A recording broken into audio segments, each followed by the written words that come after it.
Well, look, it was International Women's Day last week, and Netball Victoria made an official approach to the Victorian government to have a statue of a famous netballer erected. Sherelle McMahon was mentioned.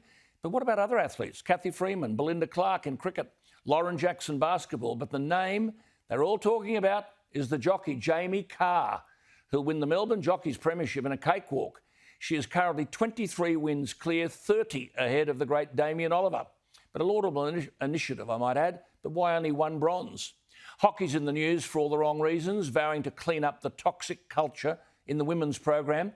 An independent review into high performance has been released describing the program as dysfunctional and not conducive to athlete well-being or sustained on-field success. Surely those who presided over all of this and were silent in the face of it have to go. Prior to the report being released, the head coach, Paul Gourdouin, has quit 4 months before the Tokyo Olympics. Not the only sport, I might add, which is an administrative shambles.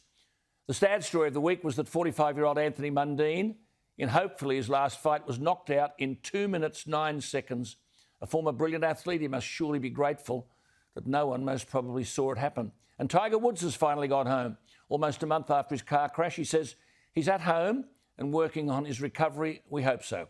And a big weekend in football. The AFL kicks off.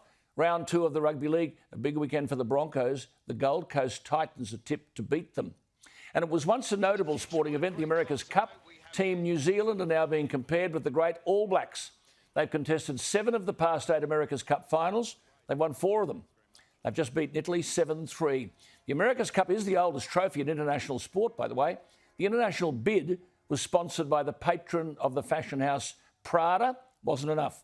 Team New Zealand's budget was about half that of their rivals, so well done to the Kiwis. And of course, Golden Slipper Day on Saturday. It's terrible for connections, but it has rained in Sydney all week. I have to declare an interest. We've got Mallory starting out of gate 6. The filly's certainly worth a place bet. But look, talking about things going quickly, who could forget the young man born in Perth, John Steffensen? He won silver at the 2004 Olympics in the 4x400 relay, a magnificent gold medal at the Commonwealth Games in Melbourne, 44.73. He's since made an outstanding contribution in administration, helping Athletics Australia develop the Nitro Athletics Track and Field Series, which included variations on the traditional one-day athletics meeting, trying to widen the sport's appeal. He's also had extraordinary success, I might add, in motor racing, driving Porsches at ridiculous speeds. But he's branched into business. You can check his website, justsprint.com.au. It's a speed and agility academy. He's on the line with us. Johnny, good evening to you. So congratulations on a brilliant career, Olympic silver medal, 2 goals at the Commonwealth Games. But what's this Speed and Agility Academy? Thank you, Alan. Thanks for having me tonight. But first, I should actually thank you because you actually helped and guided me through my career since 2004. So you're very troublesome.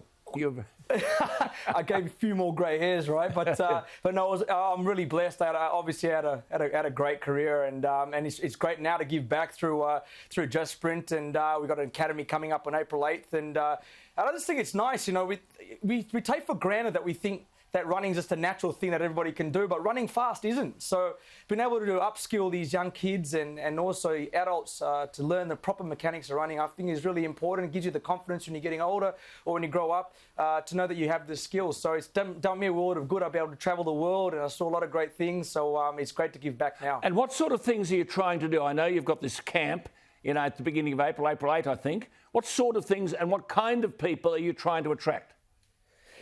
So kids from 10 plus, but it's really just providing an upskilling. Like I said, we just think sprinting is a natural movement, but it's really not. You're seeing how speed is really the foundation of almost all sports, and giving the kids correct biomechanics and giving them the confidence that this is the correct way to run. It's really hard to keep kids in federated sports, let alone track and field, which was we all do it at school, we all run. But just upskilling these youngsters and giving them an actual outlet to do so, not just at your local athletics club. Good on you. Justsprint.com.au, a camp on April 8. It's all on the website. Just a quick one before you go. I mean, some outstanding young Australian athletes that don't get much publicity.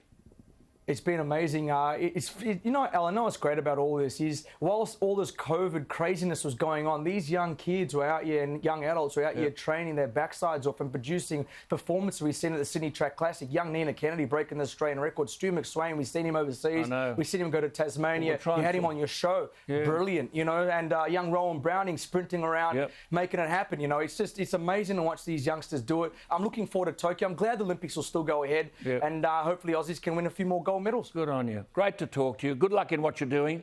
Okay, catch up soon. Thanks, mate. And by the way, don't forget, to all our viewers, don't forget my rugby column in The Australian tomorrow. And talking tomorrow, I will be speaking at the Greg Chappell Foundation lunch in Brisbane, where we'll celebrate 50 years, can you believe it, since the wins of Yvonne Goolagong and John Newcombe at Wimbledon. Pat Raft will be the special guest. We'll salute their careers and the legacy of Yvonne and John Newcombe. Andrew Jarrett will be there. He was a player, then became the referee at Wimbledon for 14 years. And after training with the Rabbitohs in the morning, Wayne Benner is going to join us. And also, let me just tell you, the former Wallabies coach Michael CHEIKA is hosting his own podcast called On the Record, where he interviews, quote unquote, inspirational people. Somehow I made the cut. The interview with me was released today. So you can listen to Michael CHEIKA on Apple Podcasts, Spotify, or your favourite podcast platform. So there you are. That's the whole show on sport.